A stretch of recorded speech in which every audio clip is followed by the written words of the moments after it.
What is up, everybody? If you are in New York City, you should not be watching this. That's right, you heard correctly. If you are in New York City, you should not be watching this. You should be getting your ass to Columbia because this is A happening. number of topics. Mr. Mayor, thank you for being with us.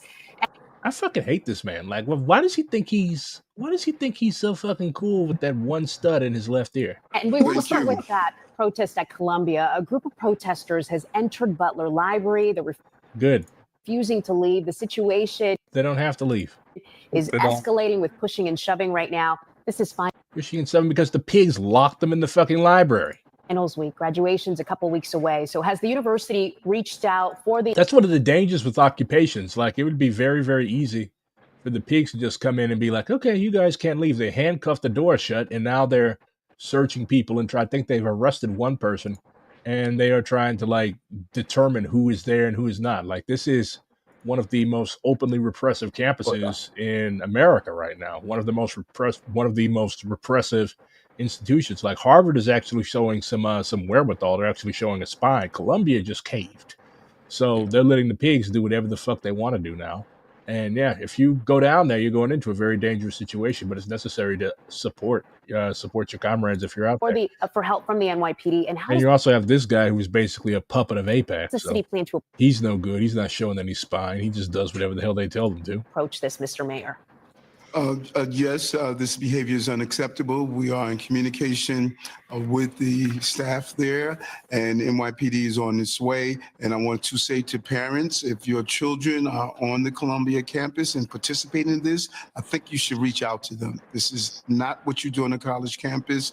What are you talking about? College campuses have been the site of protests since time immemorial. I can't stand this dude. I can't listen to him anymore. I don't think anybody wants to see me open my wrists on stream, so... Oh yeah, this is Basel Araj Popular University.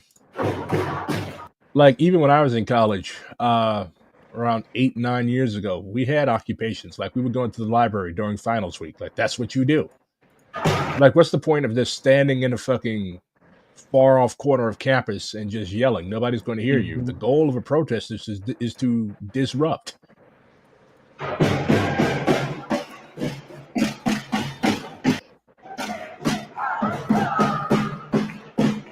The thing is though, with this whole like encampment building occupation thing, you have to vary your tactics because they already know how these things work now because they spent all of last year dealing with them. So like they already know the MO. So it's important to vary your tactics and don't do the same. Don't do what they expect you to do. They expect, okay, maybe 75 to 100 kids are going to come and barricade themselves in. They already have the tools. They know how to remove all that shit, and they know how to come in and get you. So be smart.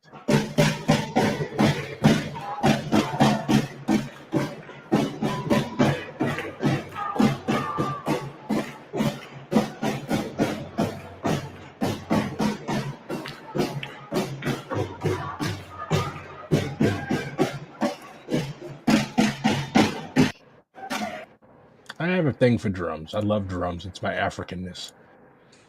They're the best to use in protests, too. They are. When I was in Washington, D.C. last year, I marched with it was a Puerto Rican mass organization, and I just followed them because they had the drums. They know how to keep people on rhythm, I feel like. When chanters are just using megaphones, it doesn't always kind of go across all the boards. The second you add in drums, everybody knows how to follow on board. Yeah, that's why militaries have used them since time immemorial. Yep. Like, imagine if some dude was just having to call out orders, and you have the drums, and you have drum signals. Now everybody knows what to do. Yeah. So, yeah. There's an active fire alarm. Somebody pulled the fire alarm, and they've literally, like, trapped all these people in this library. It's very unsafe. What if there's a stray Zionist lurking around and decides he wants to burn the whole fucking building down? Mm-hmm. But cops don't care about the laws. Cops don't care about public safety. All cops care about is defending property. That's what happens when you, like, imagine like you're a Palestinian or you're a black kid or you are a Latino from a working class community, and you bust your ass to study to get into Columbia or Harvard or Yale, and this is what happens to you. Like, you're standing up for what's right. Like, people are literally being murdered, and this is what happens to you. Like, it's fucking atrocious. and then continuously be pelted by repression. Yeah, pelted by repression, kicked out of school for nothing. And if you're in university housing, like the university owns the housing, so they can literally just make you homeless. It's a really, really fucked up thing. Hold on. I'm just testing something. You got a bit of nasty wind noise on you. Oh, that is probably my AC, and I can turn that off. No, don't turn your air conditioning off. I don't want to. I don't want a sweaty honky on my screen. Anyways, oh wow, I just used the bad word. Oops. I hope I don't get banned. Anyways, so your city is a site of struggle now. Yes. Well, I've been doing some research on the history of Cincinnati. You all have thrown down quite a bit. You all had the largest uprising before Ferguson. Cincinnati had the largest uprising back in 01. I don't know if you're from Cincinnati or not, but I'm actually so I'm from Columbus. But I am pretty familiar-ish with Cincinnati history for the most part as well. Well, at least you're a native of the state. Yeah. Like I really have nothing inherently against transplants, but like people that haven't lived in a city for years, like I was born and raised in St. Louis, but people who haven't lived here, they don't understand like the fucked up racial dynamic. Like they know about the Delmar divide and all that, but it's not real to them. Like we just talk about, black folks really don't stay all the way down there. But and I think they don't know. Yes, these are in Ohio. Yeah. These are in the state that doesn't exist. I think like another big misconception is like people don't sometimes think of Ohio as big of a state as it actually is. And like we do have some of the most militant police forces across the country, including Columbus, Cincinnati, and Cleveland. These are three main perpetrators of violence here in Ohio, and obviously all of the other municipal cop districts are also just as complicit as well, and get the same support from them as well. And I mean, we have continuously seen violence from them. Like you said, 2001, we saw the riots when an 18-year-old, I believe, was shot at Fountain Square, and his name was Timothy. And that led up the Cincinnati riots of 2001, which was, like you said, one of the largest riots pre-Ferguson. And then we also later, I believe, I might be completely off, 2013 maybe, Samuel DuBose, who was somebody who was driving a car without a front license plate, was pulled over by a University of Cincinnati police officer, which, mind you, is not exactly Cincinnati Police Department, but I mean, they are, heavily connected, and once again, still a police force that is used to repress us students and even the community around campus as well. And we saw essentially, a police officer who was off duty pull over a black person with no front plate, Samuel DuBose, and was shot and killed. And that also led to some pretty large action here in Cincinnati as well. And once again, we are now seeing it repetitively, actually, here in Cincinnati now in 2025. Because I think even before Ryan was shot and killed this week, I think, if I'm correct, the previous week of Ryan being killed, another black child, I believe, was shot by the police around the Upper West Side, if I'm correct. But yeah, it's insane. Cincinnati has obviously they will show you, if you look up Cincinnati, it will talk all about police reform and all of these different things about Cincinnati and how the police have changed its ways since Samuel DuBose to make sure stuff like this doesn't happen again. But we are clearly seeing how it has continued to happen, and how police, even after this is all happening, are still intimidating the communities around us and, preying on them and literally murdering children. So, yeah. Pretty crazy. Yeah. So, long story short, Cincinnati police and Hamilton County sheriffs, that was actually the guy that Rodney Hinton allegedly ran over, was a Hamilton County sheriff's deputy. And it's wild to me. Like, racism is so inculcated in the minds of white people in this country. Like, everybody loved Luigi. Everybody loved Luigi. everybody loved Luigi, but like now people want to be fucking jailhouse lawyers. Now, well, he was innocent. There's no such thing as an innocent cop. Do you have any idea how many people have been shot at traffic stops? Like just acting that this is an innocent man that like go into Reds games or Bengals games or and like no, this guy was complicit. Just like there are no Israeli civilians. Like people are always saying, well, innocent civilians. Is like what fucking civilians? What civilian? You know what civilians do? They go to work, they go home, they don't live on stolen land, they don't make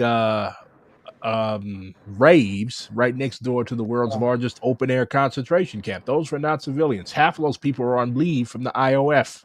Yes. But it's just this narrative, the innocence of whiteness that people continue to believe. And people were talking about this after Luigi did what he did. What Luigi did was, well, allegedly did. I keep saying that. Luigi didn't do that shit. But what he allegedly did was dope. But you have to extend that. You have to stretch that analysis as far as it'll go. Otherwise, you're just going to end up engaging in white supremacy. How dare you say that what Luigi Mangione didn't even do is cool, but Rodney Hinton is in the wrong for seeking revenge. Like, here's the thing: like, what other strategy is going to get these people to leave us the fuck alone? Voting? No.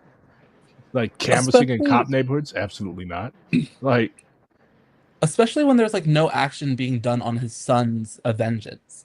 It's continuously like police are put into a situation where, hey, they kill someone, they can walk freely, sit in their home, they can go to work still, they can do all of these different things. While the second Rodney hits a cop, he's immediately jailed, being pestered by 30 plus police, his first arraignment.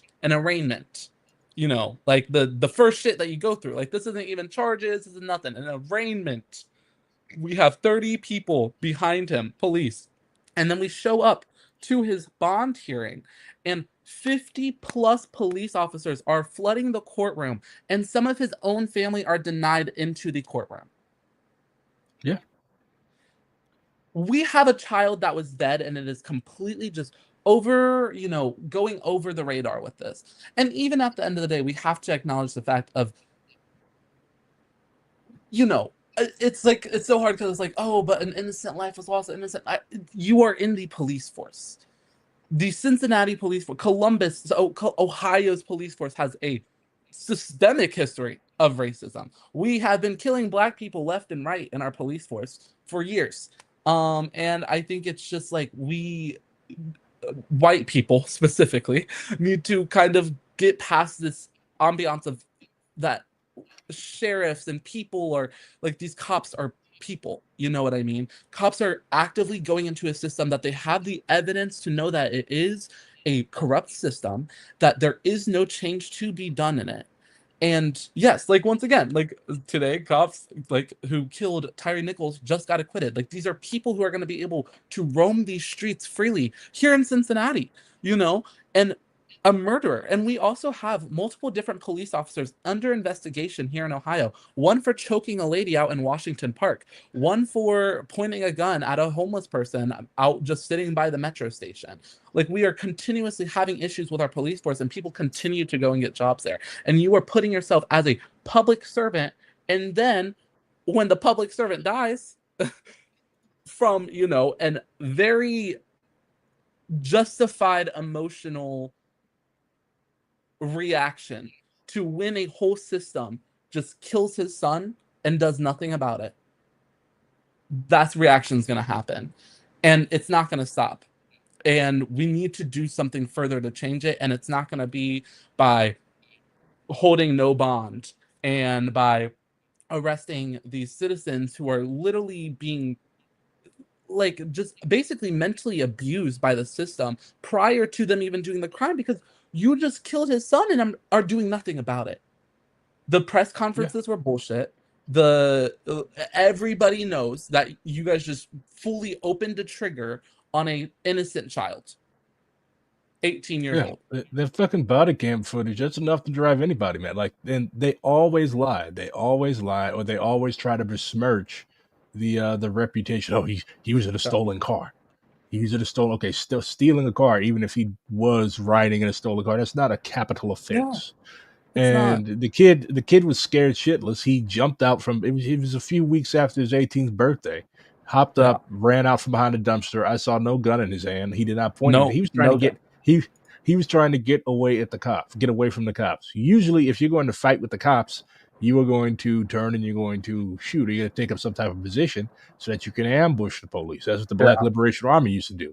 Ryan Hinton was not in the Black Liberation Army. He was just a scared fucking kid out hanging out with his friends, and that happened.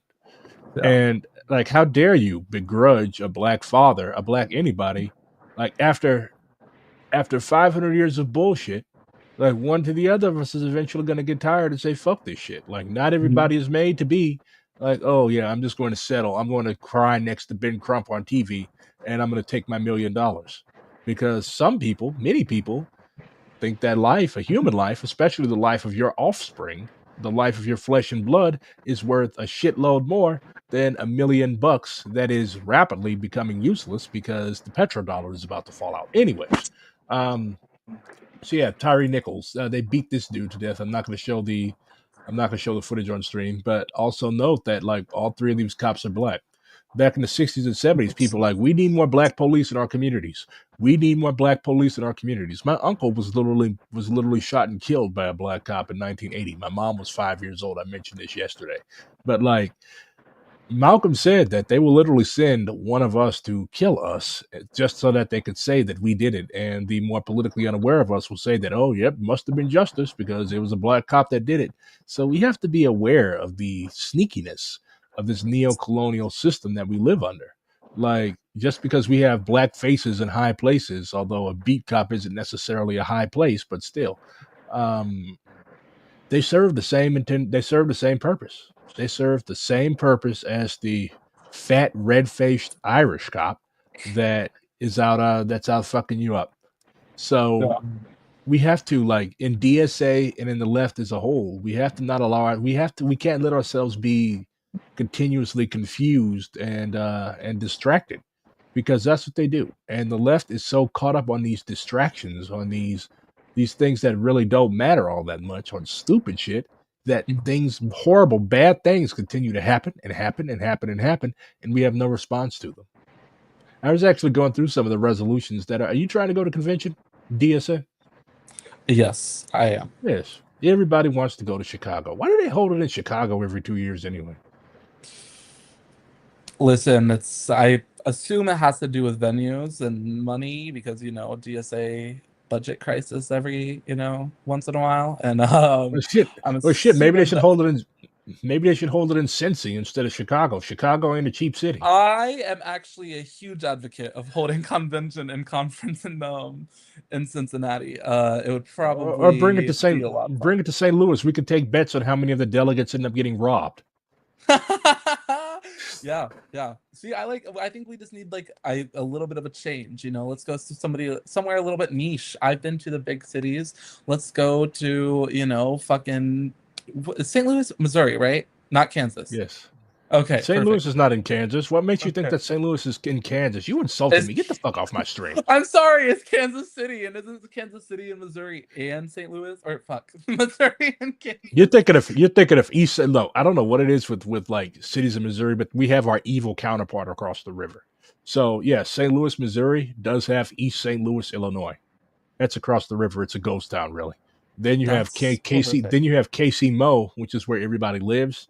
And then you have KCK. So yeah. Okay. But yeah, we do have our evil Mordor across the river. Yeah. I think a convention in Cincy or St. Louis would probably be a little bit of a change for most people outside of Chicago. Yeah. Like fucking Chicago every 2 years.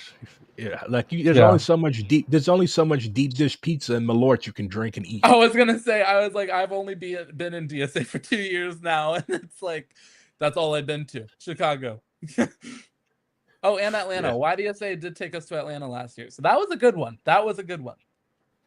Yeah, I'm not. Atlanta's cool. I mean, I am a gay black man, so I am obliged to like Atlanta, but it's a different type of heat in the South, and it's so many bugs. like weird We ass did go bugs. during winter. It was like March, so it was a little bit of a better time, I would say. Yeah, weird ass bugs, like They do have fucking. weird bugs. I heard in Florida. I've heard in Florida they've got flying cockroaches. Oh yeah, I've my mom lived in Georgia and Atlanta, and she said that there were like weird bugs that would like crawl into her house all the time. So yeah, fucking snakes. I'm mortified, petrified of snakes. They got copperheads and water moccasins down there. See, I love snakes. Those are like actually my favorite animals ever. It's actually insane. Anyways, so you actually attended this debacle yesterday. You sent this video out. You put this video out, and like, what exactly? I mean, I know what it's always best to talk to people that were there. Like, I saw what I saw on the I saw what I saw from various angles from people that were there, from reporters and activists like yourself. But like, what the fuck happened? The dude, this go ahead. So the guy originally, like when you first look, the guy that's originally getting pushed by police, said he stood up, went up to, or I think he entered the room, or he stood up from a seat and went up towards like the glass, like where Rodney and like the judges and everything, and he just like goes up there, and then right before he even like knocks or says anything on the door, one of the police officers are going like, hey, sit down, and next thing you know, everyone's like on their fucking feet, the police, and the guy who's up there is like, that's my brother. So I don't know, regardless, they were family. It has been confirmed that they were family, called him a brother, like that type of shit. And it was even confirmed later on. This is actually post courtroom too. This video specifically right here.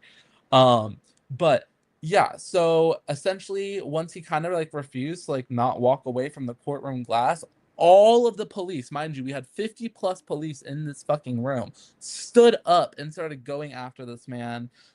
We had some people try to like go in and like, protect him, but I mean, obviously the police were kicking them out too. So it was just kind of like a whole sickened like hog fest essentially towards this one singular man, and it was really upsetting. And then afterwards, the previous video that you were just watching with the video through the glass, there was a brawl apparently that outbroke afterwards, and from what I hear is that the police that killed Ryan, I believe, were in the area, and I'm not exactly what happened, but some tensions kind of uprose from around that time. Which valid, if I saw the murder of my son as well, I can only legally say so much, right?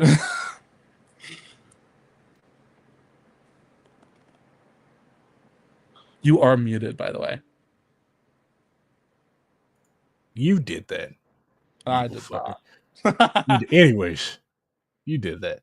Anyways, so what would you say the mood in Cincinnati is? Like, we know what's going on in the courtroom, but like, what is the mood among like average, ordinary, everyday working class people?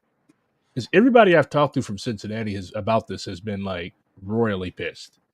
Yeah, I think Cincinnati, shockingly,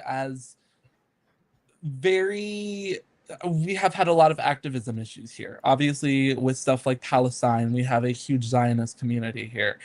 But oddly, we have had ever since specifically 2001 and then also 2013 with Samuel DuBose, there have been a lot of community police reforms essentially that were pushed by community to get the police to change certain things. So a lot of the sentiment around that is kind of still held by most citizens that stay here. A lot of people, regardless on the fact that Rodney, ran into the sheriff, like a lot of people are even content with the fact that like that kid should have not been fucking murdered, and people are pissed about that. And I think it's really important that we kind of like essentially make sure people understand that this is a result of the system and not of Rodney. You know what I mean? And like when talking to these people who even are just like a little bit slightly like, hey, like I'm still on Rodney's side, just essentially because it's like his son was killed, and like I can't sit here and say that your emotions don't make you kill someone. Like, but like there are still some people who are like a little bit iffy about the fact like, oh, I don't condone a loss of life. Like no one like condones fucking loss of life. But we also Don't have say to no say one. not no one. It's like some people just gotta fucking go. Yes, essentially, and I think we just need to like come together and understand why this happened and what we can do to not fix, you know, the police, but to fix the system and to just completely uproot it and abolish it. Like we just don't need fucking police. We need to undergo different things. You know, like there's so many different things we could go towards other than spending half of our city budget on a police, and for them to just essentially come and all congregate during a no bond hearing for Rodney. Yeah, waste of over. I wonder how much. I wonder how much overtime they sucked down and wasted for that stunt.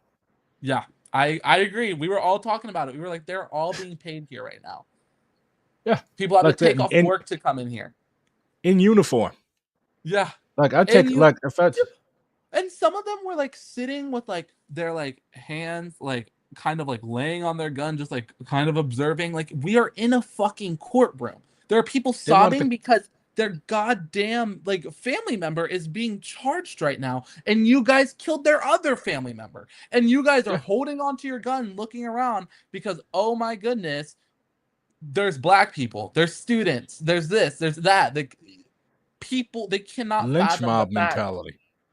They just cannot fathom the fact that people can support, and like in the whole like one of the police lawyers were like like during the hearing like stated like this is for like this is the community has stated that this is the best for them.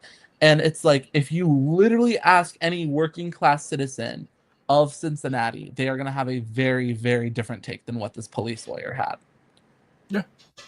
That's the thing. Like, why do cops have unions? Like, what right do cops have to like, they don't need fucking unions. Police unions are fucking, they're shit. You guys are strike breakers. I mean, we saw what happened at fucking UO. The UO student workers overtook and sat into fucking Johnson's Hall, and they sent 3 fucking squads to come out and, you know, scare them out essentially. And we're planning to do arrests. So yeah, it's continuous everywhere. Let's see what this brother has to say.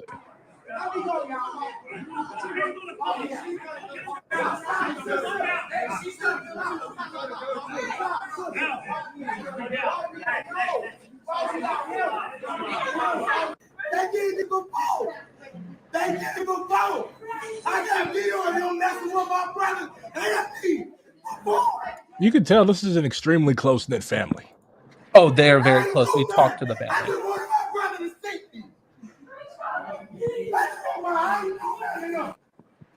me. This guy has been hollering so long, he's losing his voice.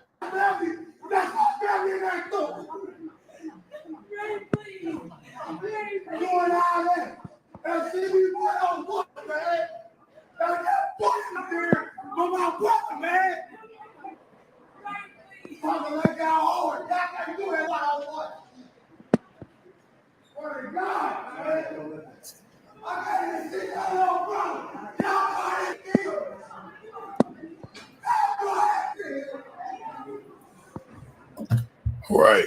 Peace and blessings, all praises to the Most High. The man that you just saw is reportedly the brother of Rodney Hinton Jr. And that was the bond trial today of Rodney Hinton Jr. We all know the Hinton case. He has been charged with aggravated unalivement for running over a deputy one day after the Cincinnati police took the life of his son. Now, you see them pushing him out of the courtroom. Now, I'm going to show you the beginning of what happened and how this mob mentality of the police is somewhat of the problem. Now, you saw a lot of people understand like there is a such thing as a police riot. Like there's literally such a thing as riots that the police start.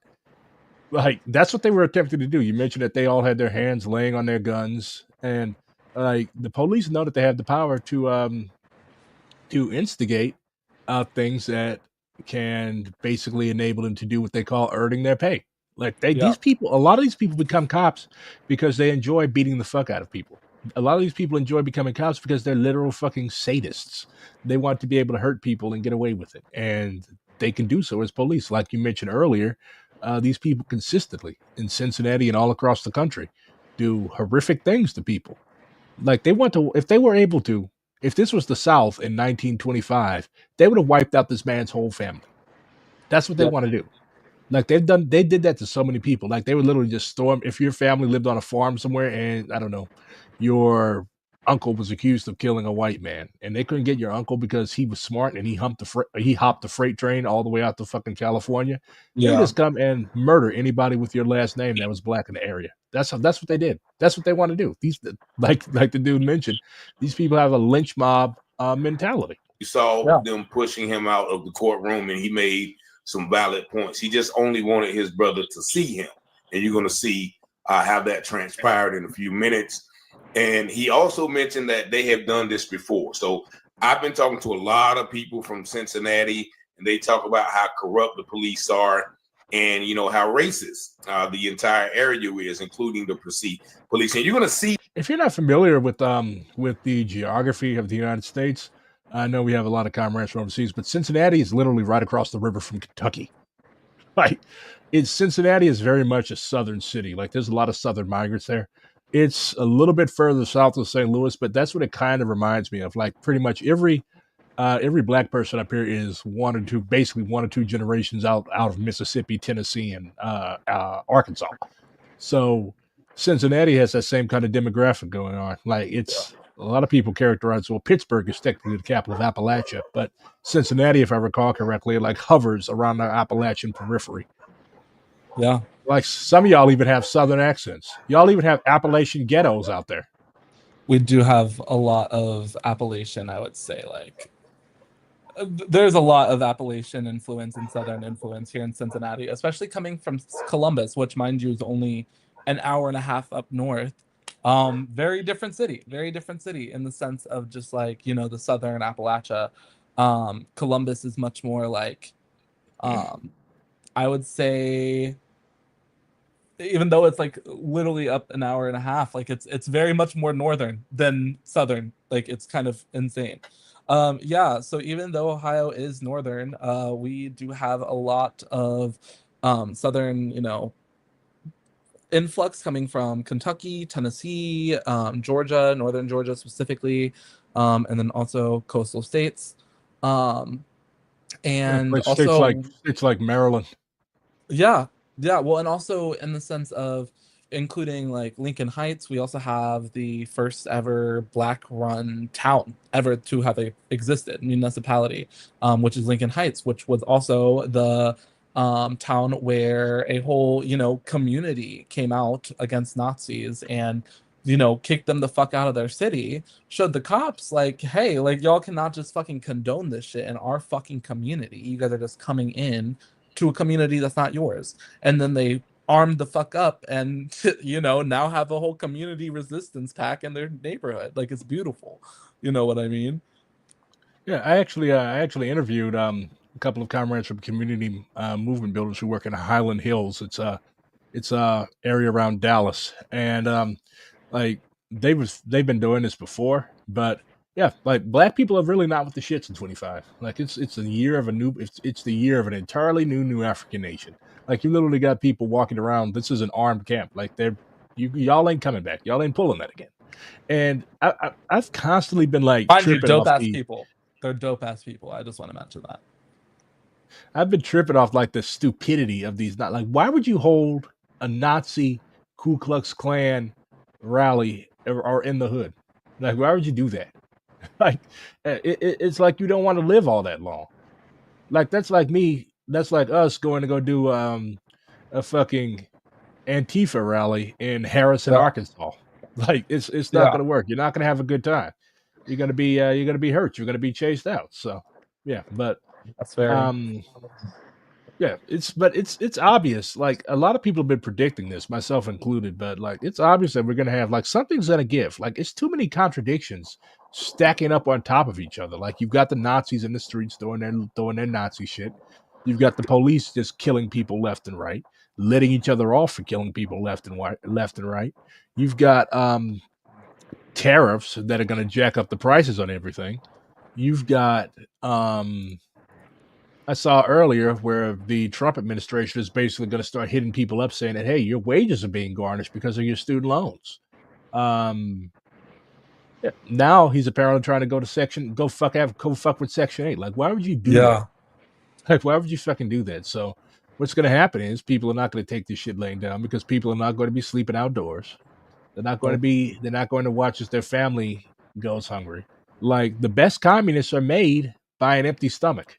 The best communists are made by being made to sleep in a tent.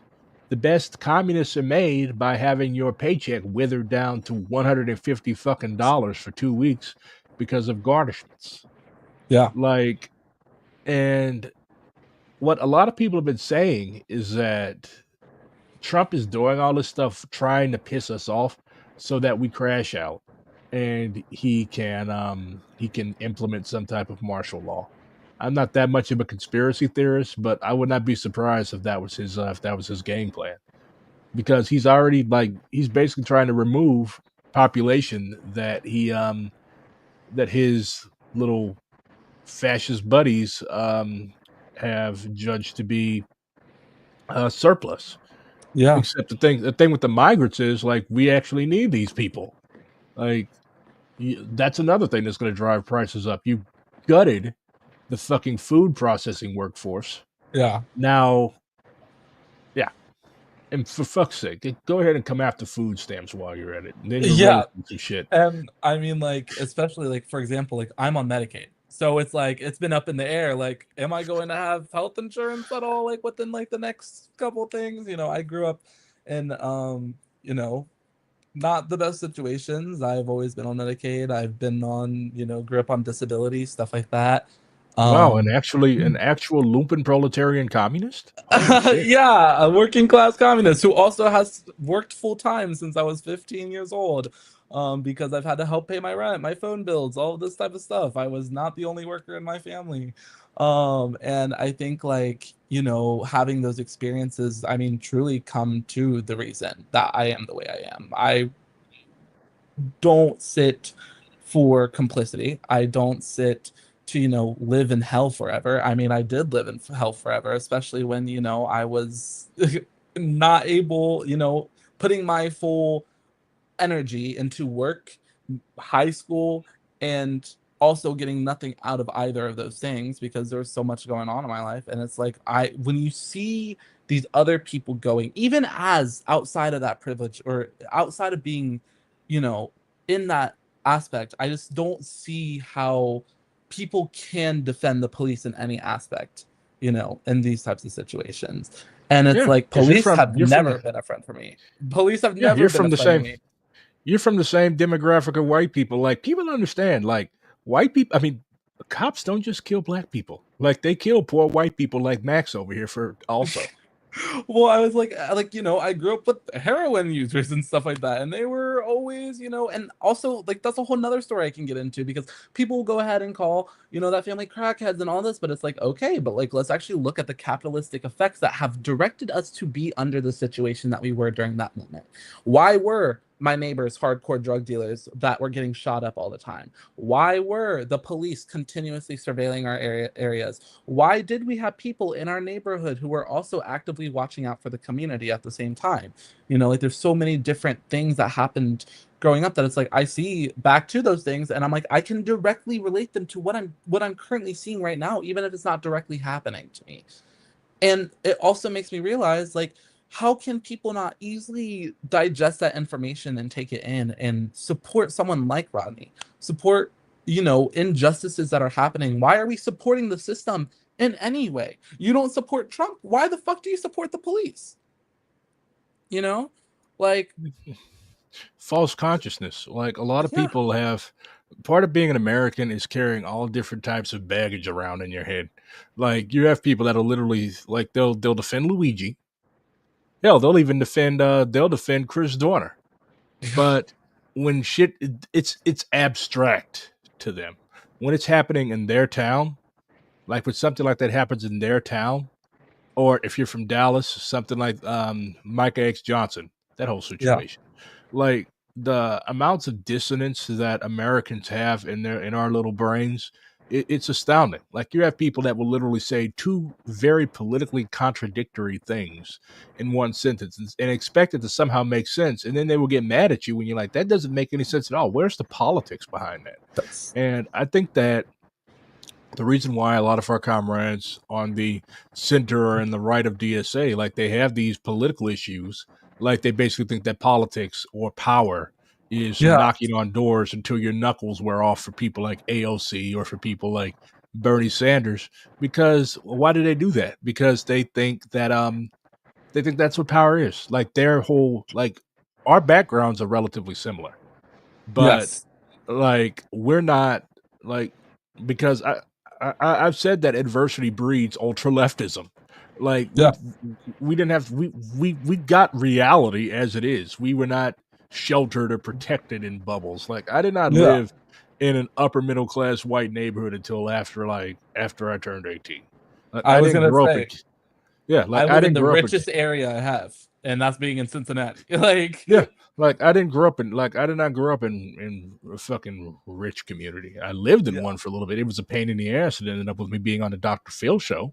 But well, and even when you live in those communities, like someone like I lived in a more fortunate community later in high school when like my family was able to move into an apartment that was a little bit more luxurious, and once again at the end of the day you don't find yourself wanting to live there because you genuinely cannot connect with these people, because these are the people who are going to look at your family and say, oh shit, your family did drugs. Oh shit, your mom's an alcoholic, your dad's an alcoholic. Like all these different like my things. mom is literally my mom is literally a convicted felon, and like our neighbors for whatever reason they decided to look her up, and they're like, oh my god, this is what we have in our neighborhood. Like, who gives a fuck?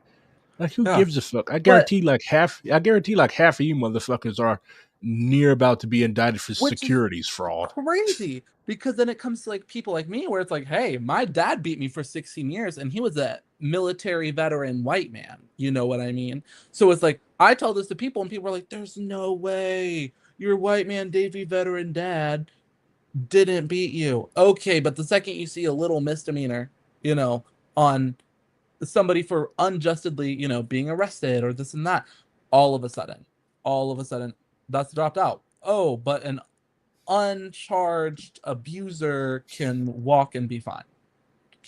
Yeah, my brother, my dad, and myself are all on a court docket on the same day for the different shit. Wow. I've actually been pretty good at avoiding trouble of that type. Once again, I will use my white privilege to protect my people of color friends. So I am always front guard. It's good. We need more people like you in DSA. Like DSA has a stereotype of being, honestly, I would even say it's a well-earned stereotype of being like a thing for effete white people that go to elite universities and transplant to these crumbling rust-belt cities. And you just have to know how to do it correctly. Like people just don't know how to organize correctly. I mean, I think like people form their like one thing I've noticed, especially in St. Louis, is that a lot of the left in this city, it orients itself around the same 3 or 4 neighborhoods on the south side, which is where all the white people live. Like there's very, very little left presence in North St. Louis, which is where most of the black people that live in the city probably live. Well, I think like the big issue is like, once again, like I'm YDSA, and YDSA does run a tad bit differently than obviously like a DSA chapter does, because obviously we're Vanguard. Covering, that, and also like we do have like, for example, my chapter is 25+% of our DSA Cincy's chapter membership, because we do a lot of work and can bring people together, and I think like. Another thing is like obviously like as college students we're not working on the electoral side of things. We also have a very pretty, like, I'm not the only ultra of my steering committee. I would argue that almost all 5 of us are under that category. So, which is beautiful, because it's like, you know, it really does. I mean, there's a reason that we have a phenomenal relationship with our SJP. It's because we had to prove ourselves that we weren't the DSA stereotype, you know, and that we were actual revolutionaries who want to fucking do shit. You know what I mean? Who want to actually move forward and bring actual change and do campaign work that isn't, you know, just electoral bullshit, you know, and continuously backing, you know, politicians who have maybe said something slightly in support of, you know, Palestine, but then go ahead and go back around and do, you know, careerism with Nancy Pelosi and all this bullshit. I mean, like, we as students kind of like have to take that up. Like, we are voting when we have to, but it's like at the end of the day, like within the past, what, 4 years plus, nothing on the ballot has been there to benefit us. Nothing has been there to be like, I mean, like, for example, like for the past 2 years that I've been in YDSA now, I have been making voting guides essentially on what to not vote for rather than what to vote for. It's, hey, leave this ballot blank. Let's not give money. Let's not give this person a genocide. Like, all these different types of things. Hey, this person hates black people. We should not be voting them, even if the other person's a Democrat. You know, like we need to come together and go past this liberalized way of thinking within our system, because we have to learn that the only way we're going to change things is if we bring up things that the government's not ready for.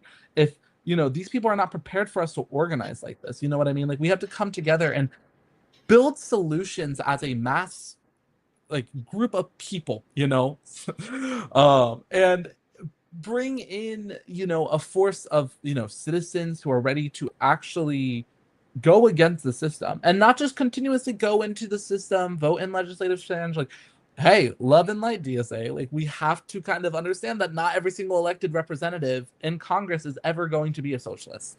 You know, there are very certain areas that can do it. I'm sorry, here in Cincinnati, you are not getting a communist state representative. You know what I mean? I'm sorry, in Columbus. And we had Cori Bush out here, and I would honestly say that Cori Bush was definitely the left wing of the squad. I mean, she still did some pretty weird things. Like, I fuck with Cori Bush because she was a nurse, and my mom's a nurse, so I'm like, oh, yeah. That's part of the appeal of Cori Bush. Like, she's with the people. She knows how to work with people. Yeah, she's been through some things. Lady slept in a car, had all types of shit, like actual real working class shit. If I'm going to back a politician, I want them to have experienced the same type of shit that my people have. Like, I want them to be working class. Yeah, like, I don't want somebody that just that graduated from Harvard and moved to St. Louis 2 years ago and spent those 2 years practicing all types of opportunism and bullshit. Like, that's not. No, and the thing with St. Louis is we are a very, very, very extremely close-knit city. Like, if you're from here, like, I have people that come up to me and like, hey, I knew your fucking uncle. I was locked up with your uncle. I know your mom. Who's your mama? Like, that's how black people are. Especially, like, St. Louis still has that Southern culture. Like, in those small Southern towns, people know that you're not from there because they know. Most of those people remember when you were born. They remember, white and black. Like, it's amazing, like, how segregated the South was because, like, these people are, like, entwined with each other. Hell, half the black people are related to half the white people. Like, that's how it is down there. Yeah. Well, I think that's kind of how it is, like, here in Cincinnati too. Like, it's a very close-knit community between the families that, like, grew up, especially if you're in the city and not greater Cincinnati. You know what I mean? Like, we're not talking suburb bullshit. We're talking like you're part of, you know, Price Hill, East Price Hill, College Hill. You got Clifton, you know. East Price Hill is where Ryan Hinton was killed, wasn't it? Yep. Yeah. And one of my Twitter buddies was like, the gunshots woke him up. Yeah, I have my therapist friend lives there, so she was telling me about that, and I was like, oh Lord, because she saw like all the police officers like pull up into the complex and everything and go into the woods, and it was just like, that's sickening. Like, I can't. Like, Yeah. I've That shit is traumatizing. Even if It you is. didn't directly witness it, like this thing, like militant organizing is cool. But like I still know people who have PTSD from Charlottesville. And that was almost a decade ago. Like I know people who were literally if they had been 10 feet this way, they would have been hit by the car. Like that shit is Yeah. traumatizing. It's like I know people who have dropped out of organizing because of stuff like that. Yeah. Because Like, yeah, we need soldiers, but you also have to keep in mind that with being a soldier comes PTSD. Look, you're gonna yeah. see some shit. Yeah. And it's like, especially like when it's a history in the city, you know what I mean? Like, it's like you think it stops for a second, and then the next thing you know, another black guy killed, another black person killed, anyone. Like, it's just sickening. Or a homeless person killed. You know what I mean? Like, anyone who is not a privileged white working into, I mean, no, not even working, because half of them don't have jobs. They're working their remote jobs that they can go fucking, make their $150,000+ a year salary, make a mortgage payment on their $1 million home in Hyde Park, and with the most concentration of wealth in the city, and not give a fuck about this shit, and complain about a hotel being built in their city square. Like, that's what the whites of our city are doing right now. They're complaining about a hotel and development happening within their suburbs. But it's And perfectly fine rather, for them. It's perfectly fine for them to destroy entire black and working class white neighborhoods in the city proper, though, for yeah. their crap. Like, let's talk about the West End. You know what I mean? The West End of Cincinnati has been like the Greg Landsman, our fucking shitty ass state representative for Congress, Zionist as fuck, racist as fuck, literally told one of our comrades who was at we stormed a Greg Landsman meeting, and there was a bunch more anti-Landsman people than there was pro-Landsman people, and it was all students, so it's beautiful. And just ham back and forth about Palestine, and then he said something about South Africa, and we have a South African in our org, and he was going off. He just kept going, and it was like, and then it showed you, like, past Arab racism. This guy's also not just Arab racist; he is all racist. Like, and we knew this, but we have video footage of him actively telling people, like a South African, that he would live in South Africa as apartheid, essentially. You know what I mean?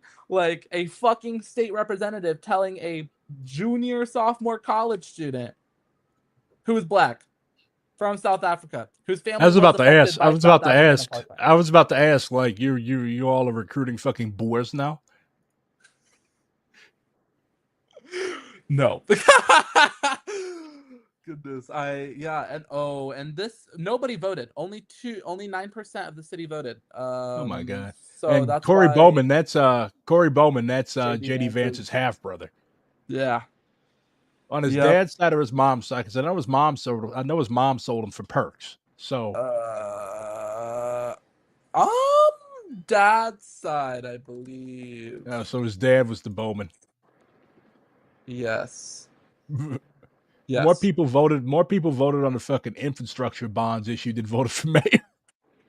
Well, that was a statewide thing. So yeah, it was mainly for funny. Cleveland, but yeah, no, it was a crazy thing. It was I mean, I left my ballot blank for mayor because they're all a good old fashioned. You spoiled your ballot. Holy shit, you're a Maoist for real. I have spoiled like the past 3 ballots I've had to fill out. It's actually The first time I've only voted in a presidential election twice, and I can proudly say that I have never voted for a white man for president. In 2012, that was the first year I was able to vote. I voted for Obama because I didn't know any better, and this was 2 years before he filled up Ferguson with soldiers.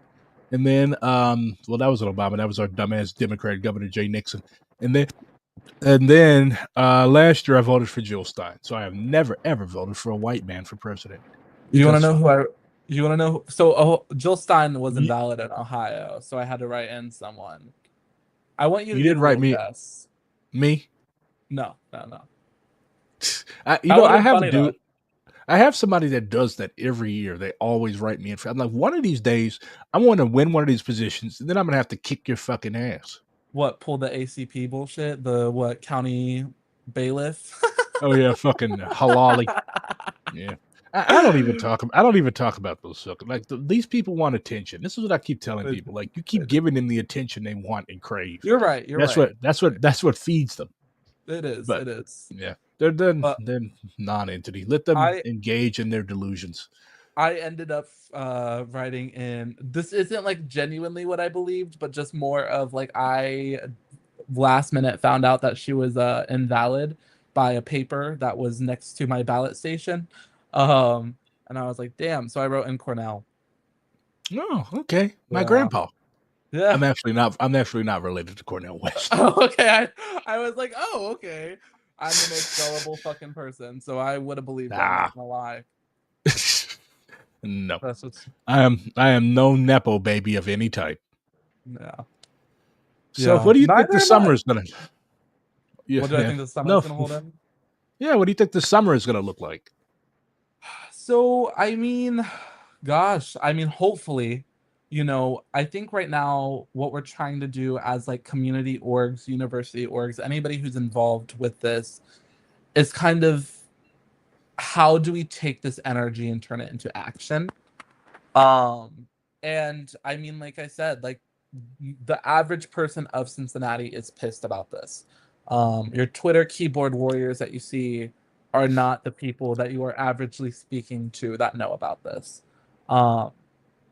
And I think like I don't want to like speak and be like, oh yeah, we're gonna have some crazy riots and all this, but like I am hopeful with the anger and the numbers that we have been seeing and like just the conversations I've been having with like their family, the community around it, the people who don't have any clue what the fuck's going on. Like it really does seem like the average person of Cincinnati is just upset with how the police is. You know what I mean? And I think there's a lot that we can build from that, even if people are not fully understanding of the situation. Like we can, you know, push things past of like, we need to like, yes, we need a number one. Like they have this the whole thing is that they have like the Cincinnati Oversight Committee right now. And it's a Cincinnati Citizen Oversight Committee, which is involved with, you know, officials. And I believe there's even some police, like I know that our university since a Citizen Compliance Council involves like ex-police officers and stuff like that. So, you know, with all this type of stuff, like letting people know this so they get more and more angry. Like the people that are holding the police accountable are the fucking police. You know what I mean? Like it's a fucking pseudo like system to make you think that there is a system to hold them accountable. No, we have continuously seen across the country that people are continuously being acquitted and just, you know, allowed to walk away freely. And I think like we really need to sit down and come to like, you know, riot, you know, do something a little bit further than, you know, a fucking hit the streets action. Like let's hit the streets then, if we're gonna say it. You know what I mean? Let's people always like that's one of the main critiques that PSL gets. Like they always do their marches and like, well, for one, I believe they would criticize Chicago for handing over their march route to the cops, but they also like it's always the same spot. Like every city that has a left of any size, there's always like a protest park. Like this is where we're going to meet up. And one of the things that I like about I don't know if you're familiar with Unity of Fields, but they always talk about and promote. They always talk about and promote the necessity of being water. Like don't give your enemy what they want. Like I guarantee you, you go to if you were able to peek into these cop debriefing meetings, like they always are like, okay, this happened, so this is what we can expect. Like, don't give these people what they expect, because all that's going to happen is we should not make it so easy to get ourselves arrested. I'm not paying the police no fucking money. I don't like paying the police. My money is for me. It's not for the police. Yeah. And well, and it's like that's like the whole argument with like permits and stuff like that. Like, oh, whenever we talk about getting a protest, it's like, oh, permit this, permit that. It's like, dog. Yeah. They'll beat your ass even. Know that they'll beat your ass even if you have a permit. Yes, like it doesn't fucking matter if we have a permit. We have a right to assemble together, and they can't stop all of us if we are a lot. Yeah. Yeah, quit So it's being just so like, fucking predictable. yeah, like we got to stop following the system. Like we genuinely got to stop following the system. We have to look for ways outside of how do we. I mean, like that's how it is with like student organizing. You know, every single fucking month we're sent a new fucking code of conduct standard meeting so they can try and kick us off of campus. You think that stopped us from doing anything that they told us to stop doing? Hell no. We just find our shit out and we continue going because we just keep fighting. You know, you send me a sanction, no, I'm contesting it. And I'm gonna fight it until I reach the fucking president of the school if I have to. You know, like we can't just sit here and I think this is like what it is. It's like we have seen resilience from student organizers, you know, continuously pressuring their universities. Fucking UMich, all of their charges were just dropped for the encampment. You know, yeah, that's insane. We see Columbia, those students are occupying the fucking library right now. You know what I mean? Like, we as students have this experience, and I think like this is, you know, a large part with sometimes community is like how we can come together and bring our ideas together, you know, to bring this into the larger aspect. You know, because like we need something bigger than what we're just doing on campuses. You know, yes, like it's you need to talk to people. You need to know how to interact with people. You know, like if you don't know how to, like the reason that our YDSA is pretty large, like we have 90 plus members, is because of the fact that we're not fucking losers. Like, yeah, you know, I'm a communist, I'm an organizer, I do my shit, but hey, we also, after a meeting, we're going out for drinks, we're going to do this. We're normal fucking working class students who exist as people. You know what I mean? We know how to interact and we can bring in this power. And that's why like Cincinnati, like we have built a very large coalition because of us and our SJP. Because of our two organizations and with all of the Palestine stuff that's happened since, you know, like October 7th up to now, like these community orgs have basically got on their knees for us too. You know what I mean? In the sense of we have basically stuck in their heads, stop fucking leftist infighting. We need to get to shit. We need to do shit. And if we don't, you guys are failing at all. You know, like, and because we're students who have continuously had successful campaigns, have continuously done tactics that have shown to be like, holy shit, you know, like they weren't allowed to do this, but it worked for them. You know, like we need to get outside the fucking system and we need to stop being scared of the system. You know, like we have to have an education with all of our fucking comrades that come into YDSA. Like, hey, here's Polyed 101 on how to be arrested. Because at the end of the day, as a militant organizer, to get actual material change done, we need to put ourselves on the line. And if we're not starting the revolution, then we're just going to sit complicit forever, you know? And it's going to be bullshit. It's just going to be continuous bullshit. And we're never going to get out of the system that we have continuously been struggling under, that's continuously been racist, that's continuously been a surveillance police state. We are never going to get away from it if we do not finally all come together and organize with it. And I think this summer we can actually finally do that here in Cincinnati, because it's like we have a really strong unity with our community orgs, which has really benefited us a lot. So yeah.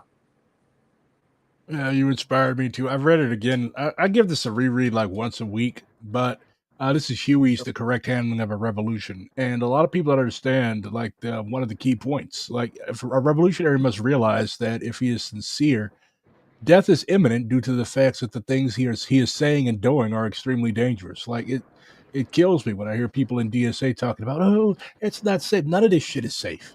Like, what the fuck do you want to be safe for? Are people in Gaza safe? You got little fucking babies that haven't even been born yet. Like people dead. are dying. Yeah. Yeah, like people are dying, and all you're worried about is what? Your fucking job? Yeah. You're worried about your fucking job, and you're worried about your fucking house and all this all this other bullshit like that. I'm not dying, I promise. But like all this it would be very, very funny if you had to take over my stream because I dropped dead on air. But anyways, well, not air, but whatever. Yeah, like I keep telling people in DSA, like read the Black Panthers. Read the Black Panthers. Like all most people in DSA know about the Black Panthers is guns and free breakfast. Like no, they were literally the most advanced revolutionary force in this country. Especially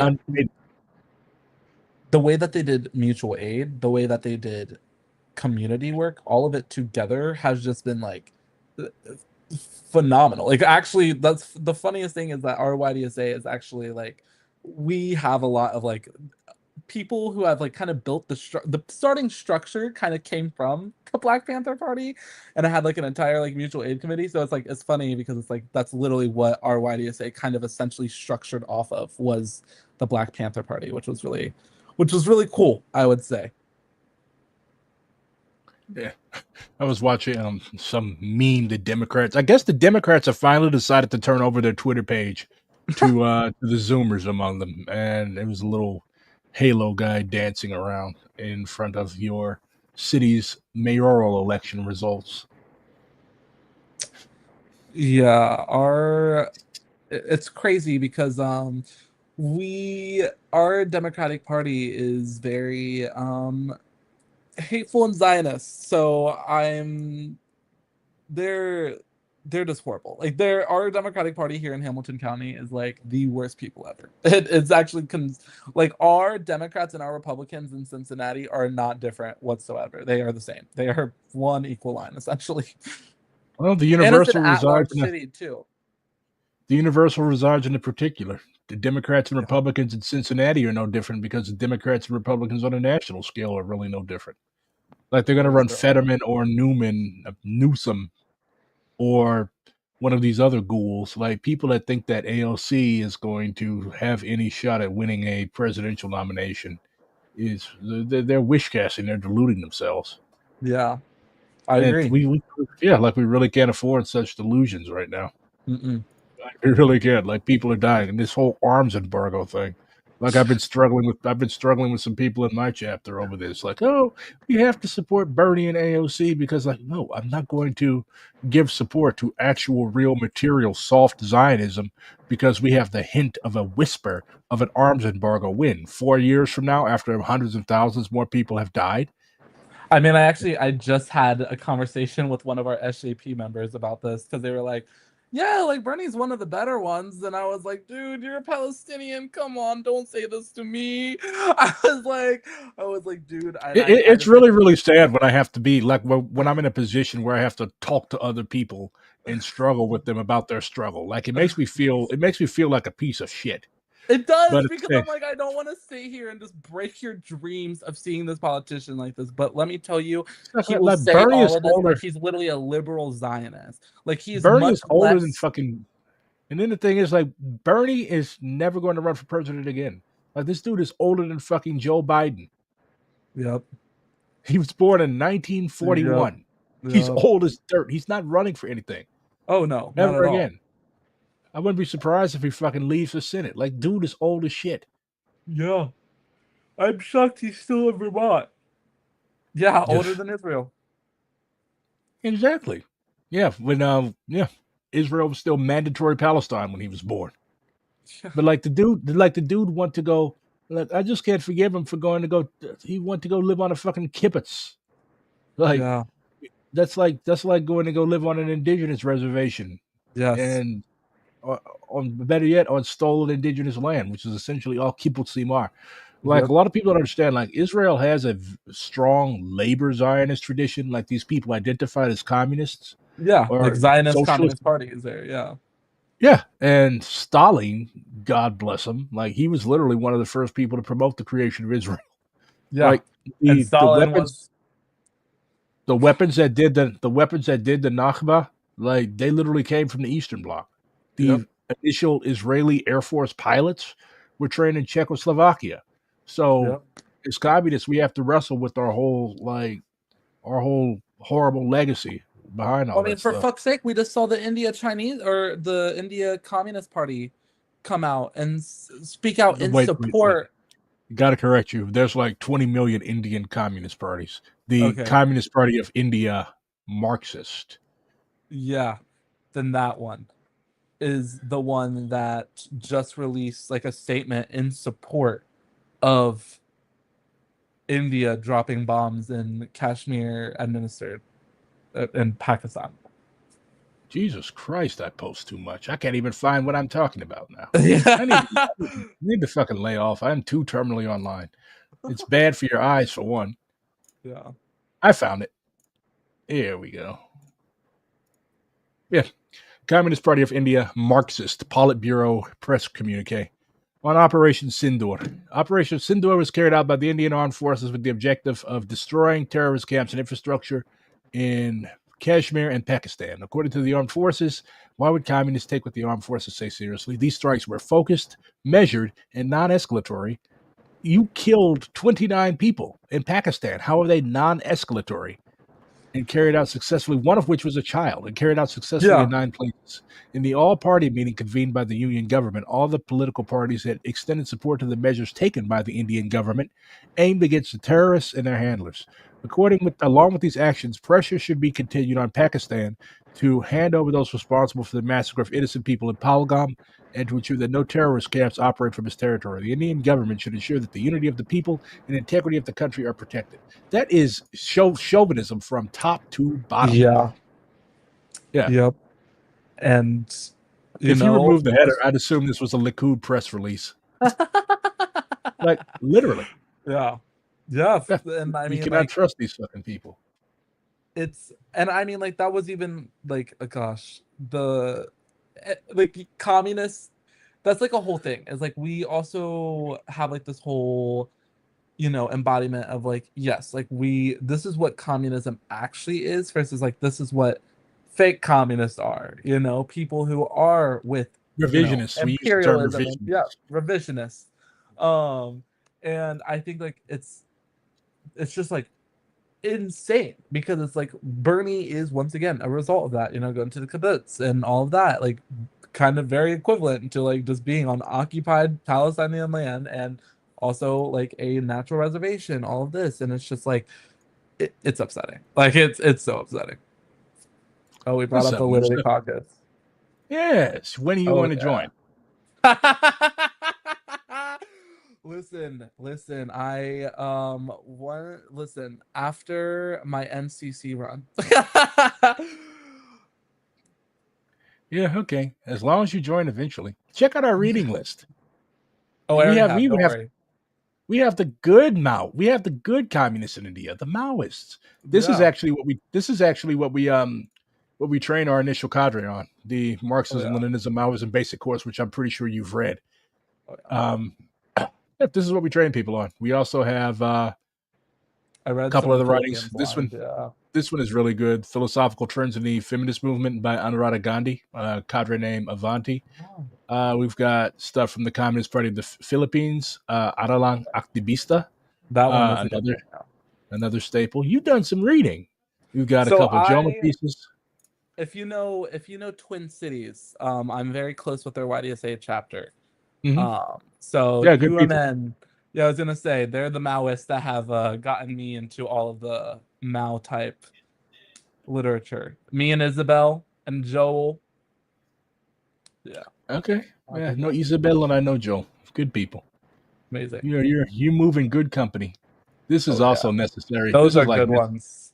Yeah, this is necessary for like every DSA person because I'm tired of explaining to DSA people like how the civil rights movement wasn't just canvassing.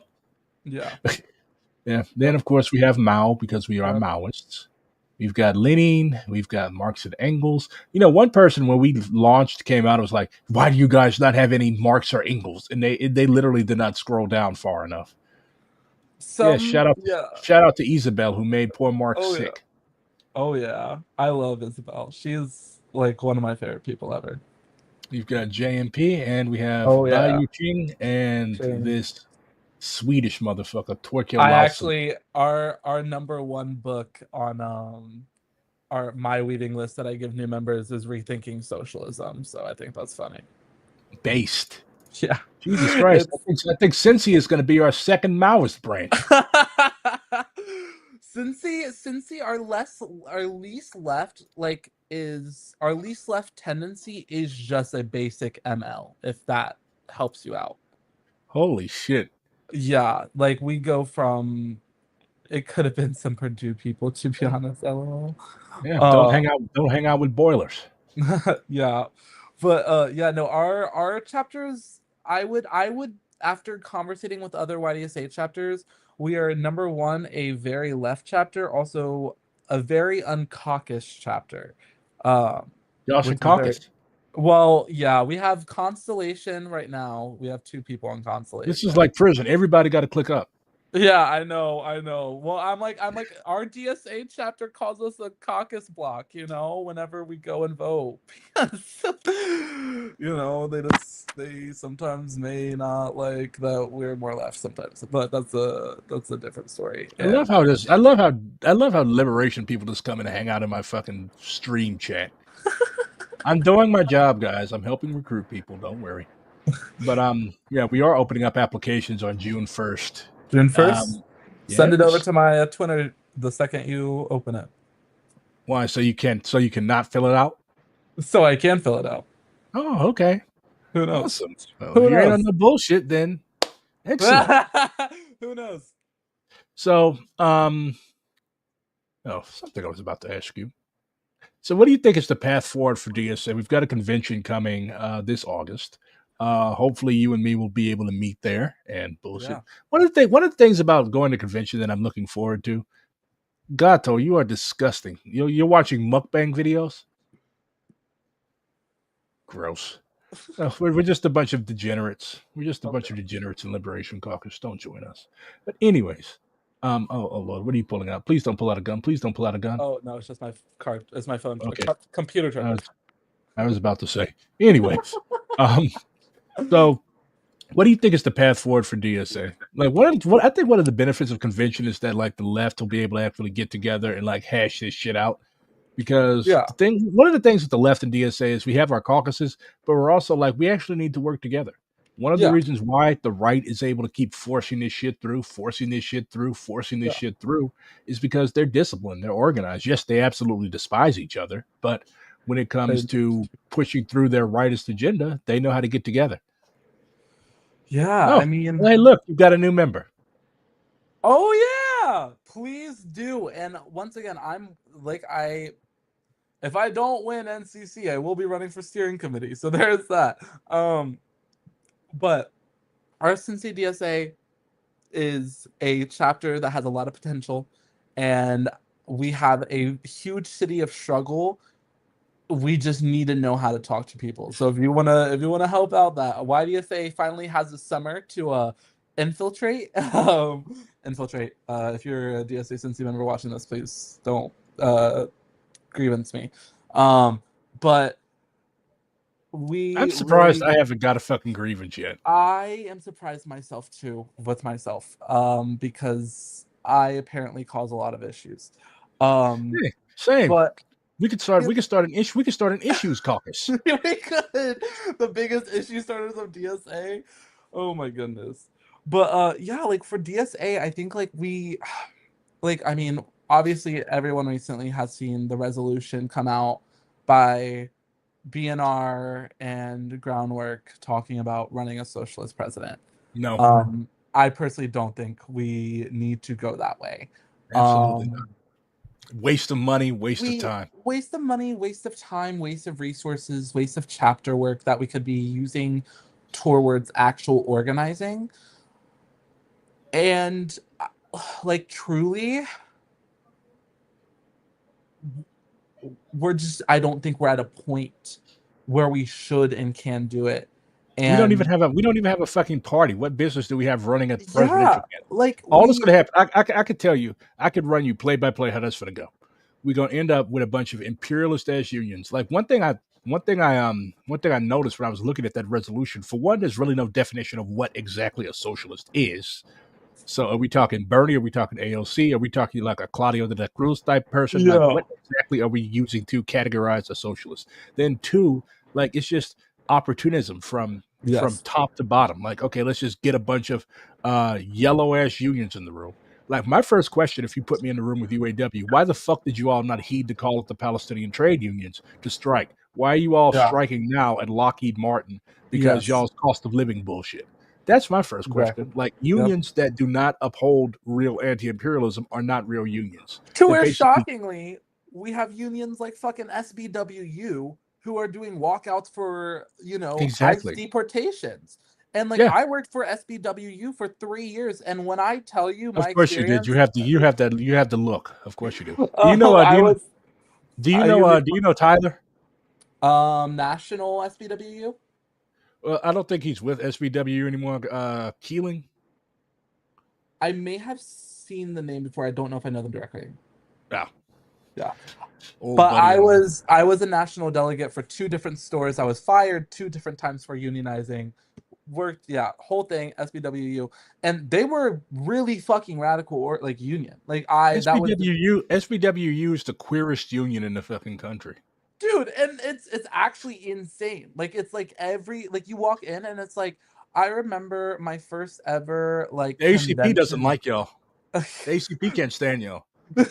You all are apparently the enemy. You all are apparently the overriding enemy of the American proletariat. Oh my goodness. Like literally, like baristas fighting for a livable wage. I'm so sorry, especially under the biggest fucking corporation in America. Whatever.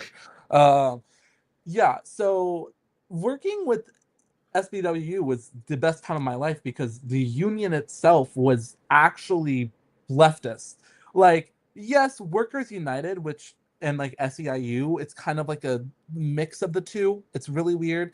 And like, I don't know if I would call those 2 unions, explicitly leftist. But SBWU, on the other hand, completely different story. They are like insane. Like, dude, SBWU will lead the revolution. SBWU called for sit-ins at stores. Like they were like, you guys should mid-shift take off your aprons and just occupy that shit. Never heard of UAW doing that. Well, they did do a there was a sit-down strike. UAW ain't did that shit since 1937. Yeah, and I think it's just like we kind of need to like take after unions like SBWU, especially with a union that's doing something like a national contract. Like UA, like when you're working with UAW Teamsters. I mean, I come from a Teamsters family. My papa was Anheuser-Busch. My dad was my uncle was UPS.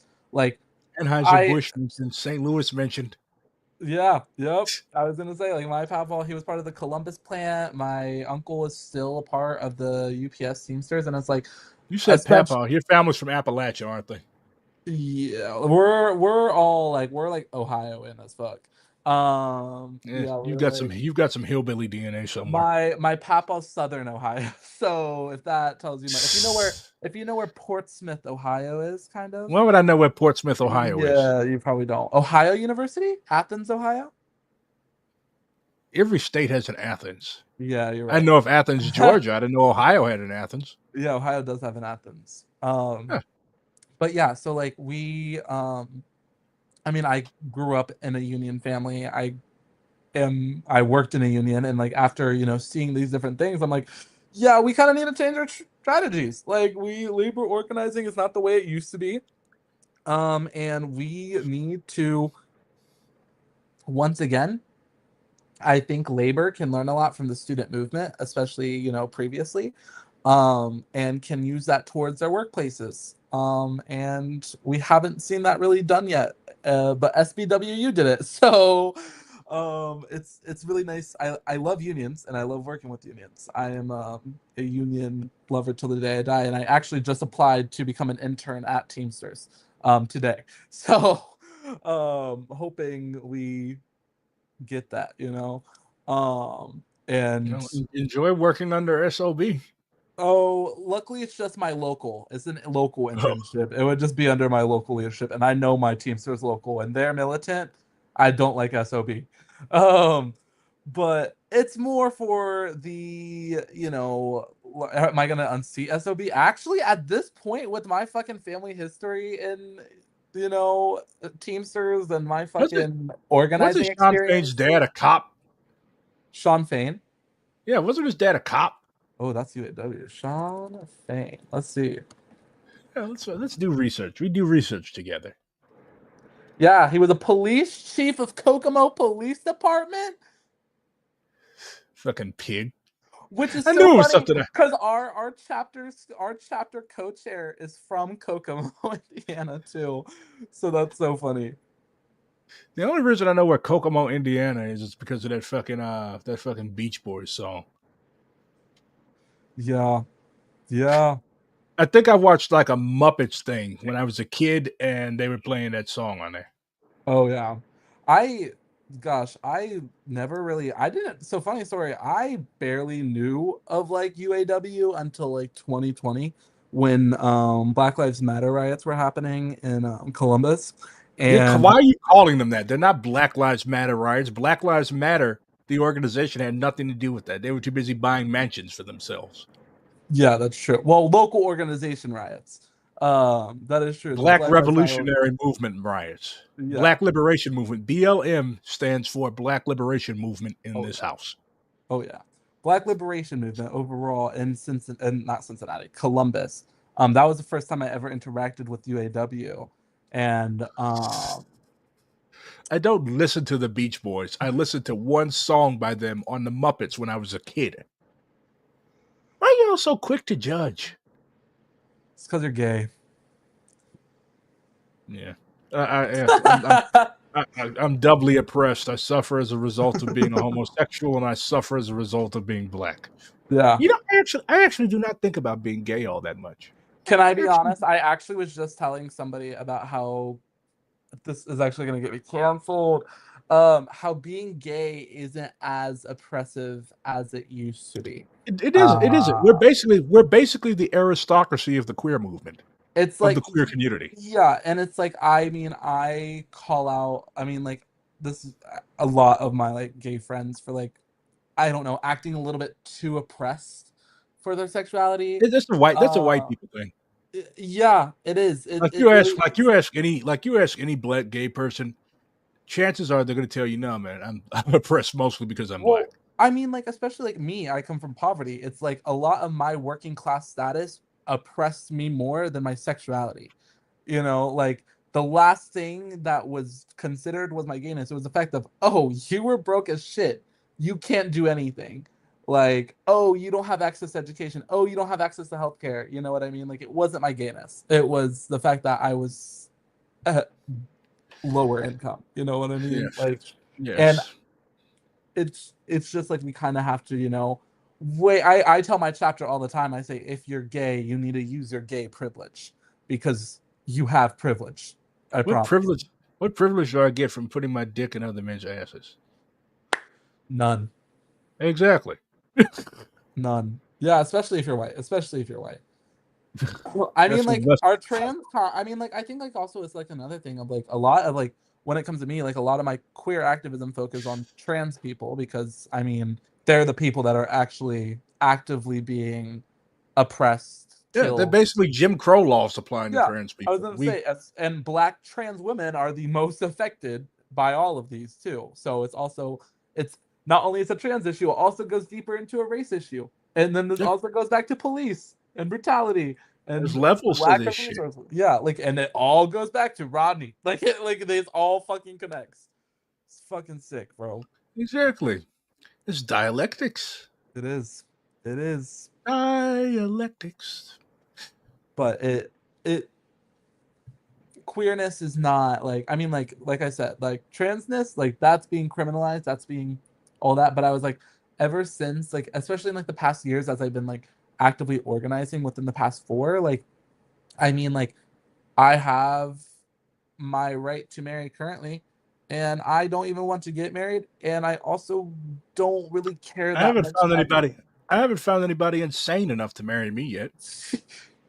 I'm 20, so I'm still very young. I have a while.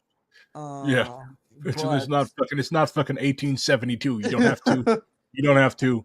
You marry the second I fucking get into 16 years old. You don't have to marry the first person that has more than 10 acres. Yeah, exactly. And you marrying that boy, he got a farm. Yeah, and I think like right now it's just like, why care about my queerness when people are being bombed?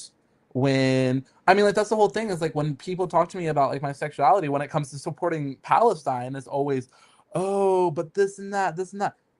The last thing I care about is my sexuality when it comes to the death of innocent civilians in an occupied land of indigenous land. Because you and me are not narcissists. Like, we don't make everything about us. Like, I don't make everything around the fact. I don't make everything around the fact that I'm fucking gay.